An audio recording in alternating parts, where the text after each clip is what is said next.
Көктем. Көктем керемет мезгіл. Күн жылынып, қар еріп, бәйшешектер гүлдей бастайды. Барлық тіршілік атаулы жанданып, дала жасыл түске боялады. Жәндіктер мен хайуанаттар қысқы ұйқысынан оянып, тіршілігін бастайды. Құстар жылы жақтан оралып, айнала ұшып ән салады. Қорадағы 4 түлік малдар төлдеп көбейеді. Көктемде күн зарып, түн қысқарады. Балалар жұқа киініп, далада асыр салып ойнайды. Қояндар, тиіндер мен басқа да жануарлар ашық түсті ішіктерін қошқыл түске ауыстырады. Және көктемде көптеген мейрамдар болады.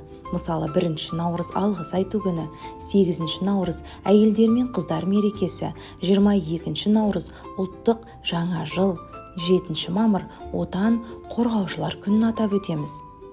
Ал сізге жылдың қай мезгілі ұнайды? Пікір бөліміне жаза кетіңіз. Бұл шығарылым сізге ұнаса, лүпіл басып, каналға жазылуды ұмытпаңыз.